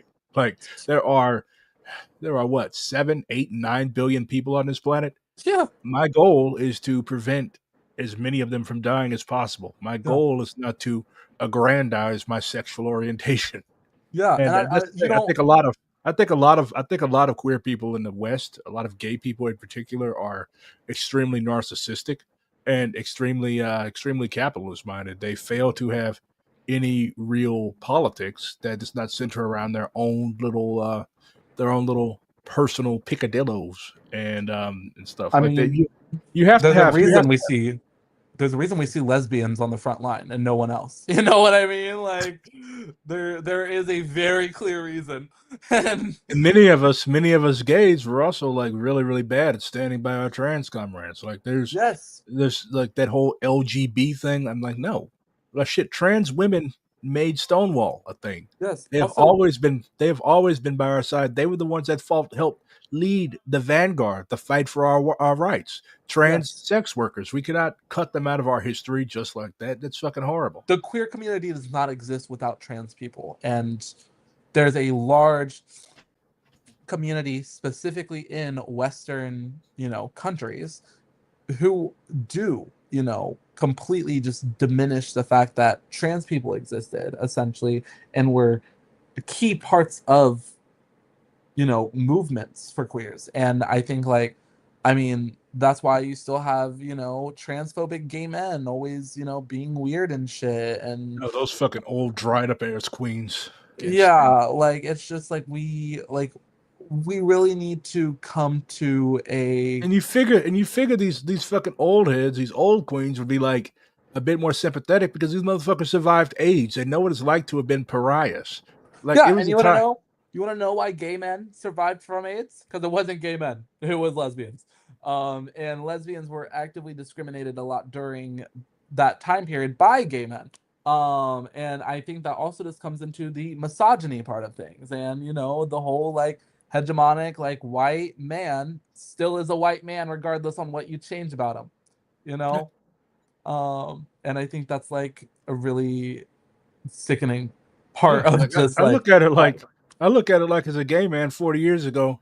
Like, you got trans people that are literally being followed and stalked and harassed in bathrooms. 40 years ago, people would not want to shake hands with either one of us because they thought that we would give them AIDS. So we have to be more sympathetic towards people, and we have to realize that if it's not revolutionary, it really ain't hitting on shit. Like, if your identity based organizing is not rooted in a revolutionary understanding, a revolutionary liberation method of how to change the world, then it's basically just spicy lobbying. Like, ACT UP did not say throw my body on the steps of the FDA for us to do this fucked up shit. Oh yeah, and I mean like and that's what you get with like just working with liberation. Like, you have to. It's like there's so many like human rights campaigns. They existed to pass in the Supreme Court, gay marriage, and then since then have done what? Just advocacy. My lesbian mother had that stupid blue and gold equal sign on every car that she had in the 2000s when I was growing up. Yeah, my mom did too. She spoke at a benefit dinner at her children's hospital for the Human Rights Campaign back in like 2011 or 14, something like that. I don't know. So yeah, like, hey, woke for the time being, but now she's a communist, so she's chilling. I love my mother. My mother is not a communist. She's kind of like, I think, when she was in high school, she gave me her high school yearbook. I think she was like a pseudo militant black nationalist because I was reading it said favorite activity, and she had wrote blow my nose on a piece of tissue and throw it on a devil. In parentheses, she wrote white bitch face. So she had some aspects of black radicalism that were kind of gross, but my family in general is fairly apolitical. My father is a born again Christian. My dad is a neolib, and my mom was a social democrat that I turned into a communist. Ooh. Yeah. After 2020, actually. Especially a neolib that liked to lay hands on his children. Very strange. yeah, and was in the military, so it really does track. He was So, like he was like a Bush. He was like a Bush boy. Oh, he was an Obama boy. Oh. He was under the military, all under Obama, and he's the guy to be like, if Trump is gonna try and pull that third term shit, the Democrats should run Obama. He's that type of one. Well, I thought you were about to say the Democrats should launch a coup. Possibly that too. My mom is a Catholic. My mom is a Catholic, and my dad is Protestant. Wow, the most hated family in Belfast. Yeah, that's. Oh my god, that's so funny. My dad is atheist, and my mom is ex-Christian, and I'm ex-Christian as well. Fascinating. So, turning Muslim. You're turning Muslim? Yeah, convert. Why is every Zoomer leftist, white Zoomer leftist converting to Islam? When you have an SJP that is all Palestinian Muslim, Palestinian, Yemeni, Bengali, like all Muslim, and my family, look, I'm black. We were literally the first Muslims in the United States. My people have been converting to Islam since Islam was a thing. I ain't no Muslim yet. Why are y'all? It's fucking funny. It's fucking strange to me. Like, listen, it's a I guess because I actually vaguely remember 9/11 and the subsequent like anti-Muslim bullshit that pervaded the entire 2000s. Like, watch any cartoon, like any adult-oriented cartoon from that era. Watch stand-up comedy from that era. Like, it was basically like they talked about Muslims like they were black people during the Jim Crow era. And now to see like people who don't really remember, like I had a conversation with a dude who literally does not remember Obama being elected. That's a sign of my own encroaching decrepitude, I know. But and now all y'all converting to Islam. That is so beautiful. Yeah, it's I mean, listen, the SJP president has been like pushing me for like over 2 years now. Did they just get y'all into? Did they just like get all of y'all into a room and then be like, you know what, Shahada time? Oh my god! Every single opportunity, it is. Hey, are you ready to say the Shahada? Are you ready to say the Shahada? You ready to say the Shahada? Like, it's every. There's a white convert that I went to school with, a Catholic Jesuit school with, and he keeps trying to convert me to Islam, bro. My people have been converting to Islam forever. If I wanted to be a Muslim, I would be a Muslim. I'm good though. I don't need a literal descendant of Robert the Bruce to give me Shahada. I'm good.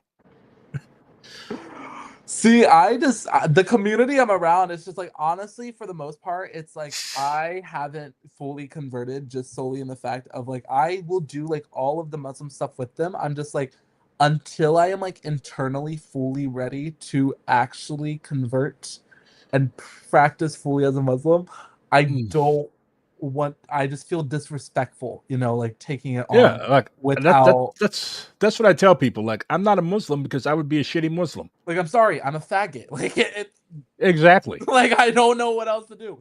And I would be a shitty Muslim. Like, that's what I'm saying. And also, like, I'm sorry, I do smoke weed. Oh, I'm sorry, a shot of alcohol enters my mouth every weekend. Like, I don't know. I'm sorry. Like, I put wiener in other men's butts. No, I cannot do that.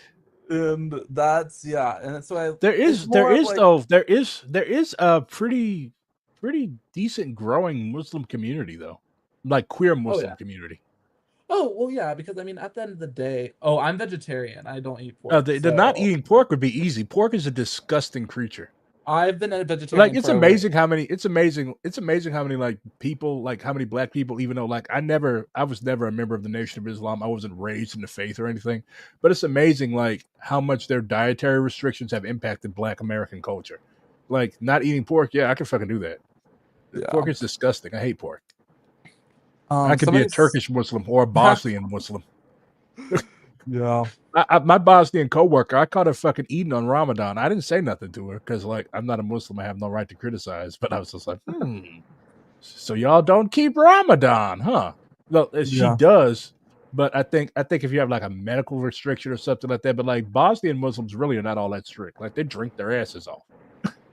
Yeah. Oh yeah. No, I was gonna say, I was like, Bosnian Muslims do not. I was gonna say I had like a best friend growing up in high school who was Bosnian Muslim, and he drank all the time, and I was like, and his parents did too, and they were Muslim. So I was like, sick. I was like, They love their I grew up around they like love all their like Palestinians and Somalians. So it was they got like, this really Palestinians are old school, but like if you got like they really love this. It's like this clear fucking liquor. It smells horrible. It's called rakia or something.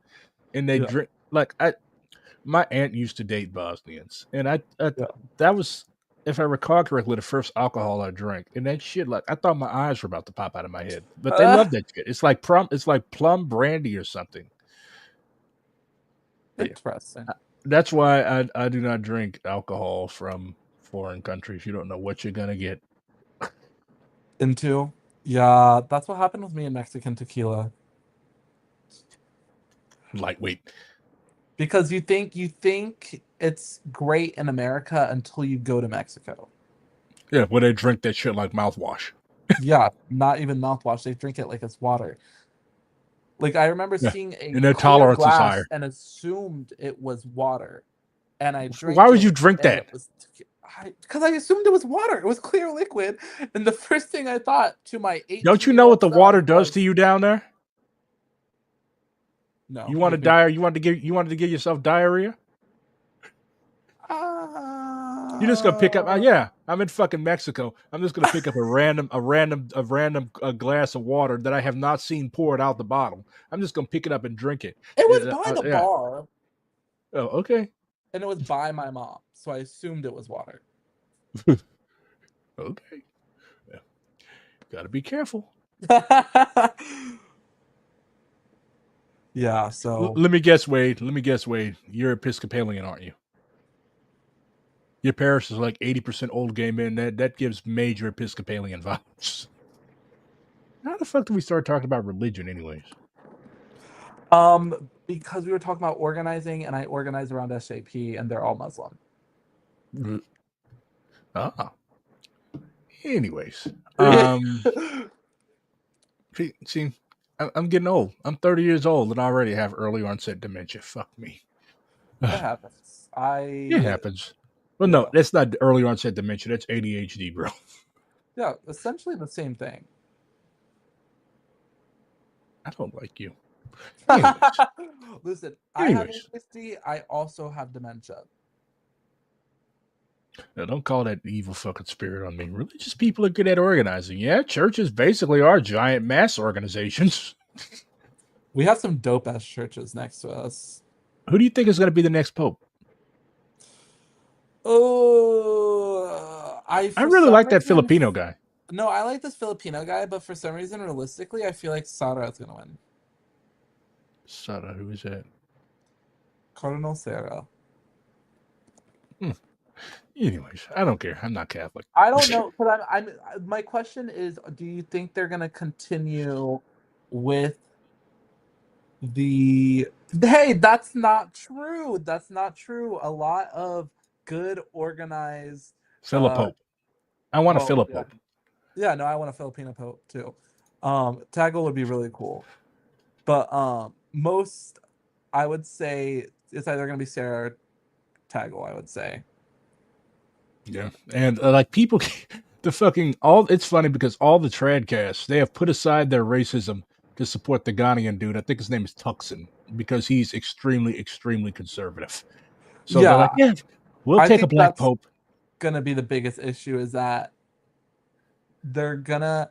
I was gonna say, I feel like if they vote someone liberal, it's gonna be white, and if they vote someone conservative, they're gonna be black. Oh, no. And if it's Raymond Burke, then it's not. You're going to have. There's no way. You're gonna have a five-way schism. Yeah, because there's never gonna be an American pope. The one thing that America cannot enter itself into is the Vatican. I'm sorry, I could never see an American Pope sit in that. No, because I'm next shocked week they there'd be still leave next week Italy. you'd have a fucking next week you'd have McDonald's and Coca-Cola signs, just like they ruined Ho Chi Minh City. Next week is going to be McDonald's and Coca-Cola signs, and the Pope Mobile is going to be a fucking big ass Ford F-150. Can't happen. Running over people in Rome and shit. Raymond Burke is like I personally, as conservative as he is, I think he's one of the last choices. Like they will never vote in an American man. I swear. Like, and if they did, an American woman, on the other hand. Exactly. That would be funny as fuck. Like, that'd be hilarious. It would be hilarious. But yeah, anyway, I think a large amount of the voting cardinals, though, from what I know, is that they were appointed by Pope Francis, but we'll see. Oh, the Nazi Pope didn't appoint any? I'm not exactly sure. No, they eat real food. This is Italy, for fuck's sake. They eat real food. Yeah. I'm Sicilian. Are you? Uh-huh. Oh, that makes you my brother. Sicilian, Irish, and Lebanese. Oh, that makes you my brother. Sicilians are black. Just know. That's what all of my Arab friends that say that Sicily is Arab because it used to be led by an Arab leader, I believe. But I'm not sure about that. There's a saying that Europe ends at Sicily. That is true. I mean, the whole reason that Sicily exists essentially was to push off people of color in Italy. Like that was the whole point of it, essentially. Yeah. Is there anything that you want to wrap up with, brother comrade? I don't know how many YDSA members are on this, but I am running for NCC this upcoming convention for YDSA, where I am going to be mostly running off of a platform of building a YDSA to DSA pipeline, because I realized that a lot of the issues with DSA is that they don't have YDSA involved, and we're great. So obviously, as a whole, just kind of running off of that. I'll have more information as I actually confirm my post and put down everything. But I'm waiting for the caucuses to drop their runnings before I do, to make sure that I'm not the first one to just randomly drop it. But yeah, so that's really it. All right. And of course, follow our Sicilian comrade and vote for him. I'll be at both conventions, hopefully. Yeah, it depends on how much my fucking local wants me to represent the chapter. They're afraid I'll say something fucked up. I do have a habit of saying. We can send out a chapter statement on your behalf if you don't make it for TSA. I'm like a less insane bad empanada, I guess. Like a whole, like, why is there an Ohio YDSA chapter releasing a statement on you? Well, I guess I'm very popular in the cornfield. Very popular. The corn stalks actually talk about you, if you didn't know. Really? Yeah. Apparently, like somebody that was at the that went to some YDSA thing said that apparently y'all love me for some reason. Yeah, you're like followed by at least 50% of our chapter membership. Oh God, y'all need to find better role model. We do. You're right, but you're the best one we have for now. Yeah. Okay. I mean, we've talked about all our options earlier in the stream, and I don't know how much better we got. Like, yeah. Well, we want to look up to Greta Thunberg. I mean, I guess she's okay. Yeah, she was almost on that ship that got blown up outside of Maltese waters the other week. She's dope. I just wish she was more like, I don't know. I feel like she's not. Like, is she like her own organization? Like, how does she even organize? Like, I'm so confused. She just be doing shit. She capitalizes on her global notoriety to advocate for causes that she believes in. I mean, she's real. Like she was about ready to sail to Gaza. She's legit. Yeah. Like she is legit. Yeah. Like Greta is one of them. Like, I mean, there's a reason that the media stopped covering her post, October 7th. Yeah, when she was just a little Swedish girl that was talking about, how dare you Like, yeah, then, what about the environment? Like this and that. Yeah, And now then, it's like, oh, she understands the interconnectedness of, Earth liberation and people's liberation. So yeah, Kevin, you've always got some weird ass. Is Bamboo in the Bay Area or is he in Seattle? Because I've heard a lot of the Filipino comrades don't like him because I think he ended up inadvertently joining a rejectionist org or something. Oh wow. Yeah, you know who Bamboo is, don't you? I think so. Yeah. Oh, Bamboo is one of the from rappers, right? one California? of the rappers, California. Okay, fucking C. Dolores Tucker. I'm like, Fucking listen. C. Dolores Tucker. Bamboo is from LA. I did not know that. I thought all the Filipinos in Cali were from the Bay Area. That shows how much I know. Fucking RJ. I was gonna say I'm not a West Coaster whatsoever. He actually follows me on Twitter. We've never interacted though. A lot of people low key follows me. A lot of people just fucking follow me.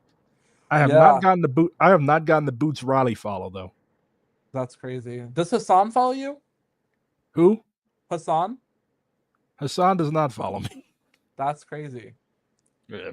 All this DSA talk, but hasn't met with the actual DSA streamer. There's I'm not the only DSA streamer. I think you've got Mike from PA.